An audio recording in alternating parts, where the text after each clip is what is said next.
Bonjour tout le monde, bienvenue aux vidéos tarot pour le mois de septembre 2020. Alors, j'ai déjà tiré le jeu de cartes, un jeu de cartes en croix, fidèle à mon habitude. On commence avec l'interprétation tout de suite. De manière globale, ce que j'observe dans le jeu, c'est qu'on traîne vraiment un poids. Le jeu me parle qu'on a un poids, qu'on a une certaine lourdeur, qu'on traîne des semaines, voire des mois qui sont derrière soi. Donc, on va commencer avec ça, puis ensuite, on va élaborer plus sur le milieu et la fin du mois, qui est sur une meilleure note.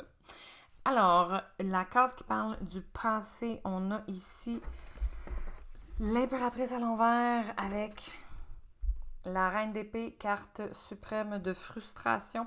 L'impératrice à l'envers nous parle d'une perte ou d'une incapacité d'être dans son réseau, de connecter avec son réseau. Donc, on a une frustration ici qui est liée au réseau social. On n'a pas vu autant de gens qu'on voulait. On n'a pas fait la fête comme on voulait. On n'a pas baigné là, dans des foules de gens comme on voulait. Donc, il y a une frustration qu'on traîne dans le début du mois de septembre due à ça. Donc, une frustration sociale. Donc, évidemment, on va associer ça à la COVID ou peut-être que vous vivez même quelque chose dans votre vie personnelle qui vous empêche de connecter avec autant de gens que vous désirez. On a ici en haut quelque chose qui vient un peu nous peser sur la tête en quelque sorte. On a le cavalier de coupe. Je vais vous la montrer. Le cavalier de coupe avec le diable à l'envers. Donc, cavalier de coupe, ça, c'est quelqu'un qui cherche un sens, qui cherche à faire du sens avec ce qu'il ressent ou qui cherche carrément un sens à sa vie. Et le diable à l'envers nous parle d'un vice, d'un certain démon intérieur qui réapparaît, qui commence à s'infiltrer dans nos habitudes, qui recommence à se pointer le nez. Donc, encore une fois, cette énergie-là fait partie de ce qu'on traîne des dernières semaines, des derniers mois. Donc, je vais vous dire les solutions dans quelques instants, mais ça aussi, ça fait partie de ce qu'on traîne en ce début de septembre. Et au centre, on a le mât et le cavalier de denier. Donc, le mât cavalier de denier, je vais vous le montrer, excusez-moi. Le mât à l'envers et le cavalier de denier à l'envers. Donc, les deux pairés ensemble, on a vraiment l'impression d'une perte de liberté financière et ou d'une perte de liberté de mouvement.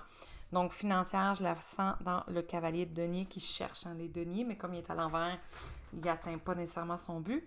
Le mât qui peut représenter la pauvreté à l'envers. Méchant aussi que le mât, qui peut être pauvre, est aussi limité dans ses mouvements. Donc, on a le mât qui bouge beaucoup, qui se promène beaucoup, qui voyage beaucoup, est à l'envers. Donc, on peut l'interpréter dans son contraire. Donc, on a ici une espèce d'errance sur place, une espèce de perte de liberté. Je sens même une perte de goût à la vie parce que tous nos buts, toute notre liberté financière part. Donc, on n'a plus les moyens de faire grand-chose. Donc, ces trois énergies-là mises ensemble, comme je vous disais, c'est un petit peu lourd, mais c'est vraiment relié à la COVID. Donc, on a ici perte d'argent, d'indépendance financière, perte de réseaux sociaux ou une frustration face au fait qu'on ne peut pas voir nos amis. Et on a des vices et nos petits démons intérieurs qui refont surface. Hein? Est-ce qu'on peut se blâmer pour ça? Je ne crois pas. Alors, quelles sont les solutions pour tout ça? C'est des solutions que vous pouvez appliquer maintenant ou que vous avez peut-être déjà appliquées parce que là, ici, on parle du passé. Alors, on y va avec l'impératrice, donc le réseau social à l'envers. La solution que le tarot suggère, c'est de se concentrer sur les quelques relations qui nous restent, donc les relations les plus fondamentales probablement de notre vie, conjoint, coloc, collègues de travail qu'on a continué à voir.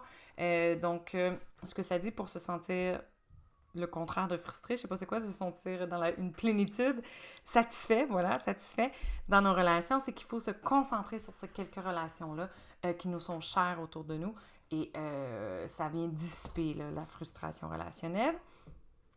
En haut, nos démons intérieurs qui recommencent à ressurgir, c'est la maison Dieu, la carte solution. La maison Dieu nous parle de lâcher complètement l'ego, lâcher les apparences.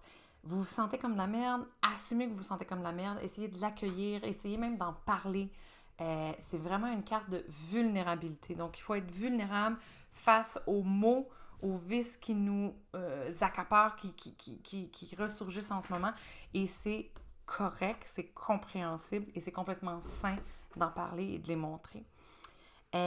pour terminer avec cette lourdeur-là, au niveau de l'empêchement de voyager librement ou l'indépendance financière, la carte solution est l'ermite. Et ce qu'elle me dit, c'est que là, ça suffit là, de chercher de midi à 4 heures, c'est quoi le sens profond de votre vie, puis qui vous êtes, puis de tourner en rond dans votre appartement.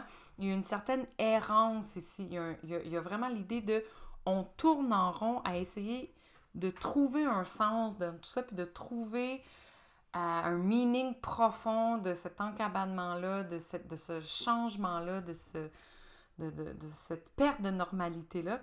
Donc, là, ça suffit. Là, c'était peut-être positif il y a quelques semaines, il y a quelques mois. En ce moment, le jeu dit ça suffit. On a assez cherché, on a assez creusé, on s'est assez questionné.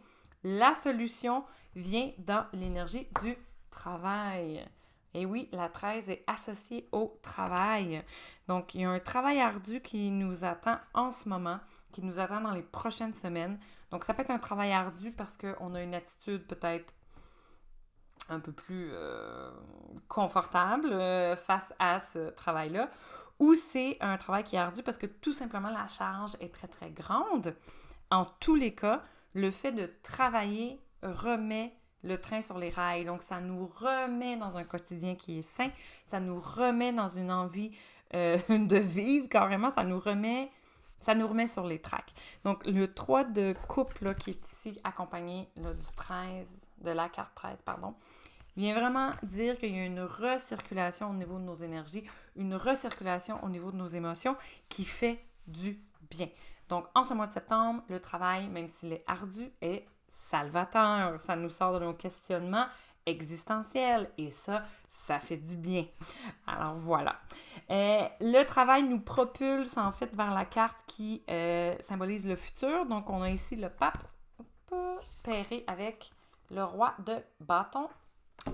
Voilà, donc les deux cartes ensemble, c'est deux cartes qui regardent vers l'avenir et je sens énormément de réconfort.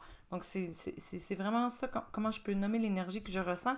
C'est une vision vers l'avenir qui est ouverte et qui est pleine d'espoir et c'est réconfortant. Ça fait du bien. Donc, je ne sais pas si au niveau social, est-ce que ça va... est-ce qu'enfin on va reprendre le contrôle sur la COVID et qu'on va être capable de reprendre le contrôle d'une manière totale? Est-ce qu'on voit un espoir à long terme? Ou si individuel, on retrouve un certain espoir dans notre vie, on sait que ça va bien aller et ça fait excessivement du bien. Donc ça, c'est pour la 3e, 4e semaine de septembre, on retrouve l'espoir. Alors voilà pour le jeu de septembre, très lourd, mais ça finit sur une bonne note. Donc je suis contente de vous le lire ainsi.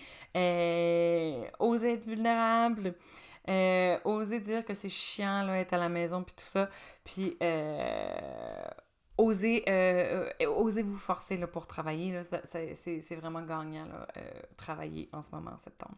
Donc, bon retour au travail tout le monde. Bonne rentrée, bon mois de septembre. Puis nous, on se revoit pour le mois d'octobre 2020. Sur ce, gros bisous. Bye bye!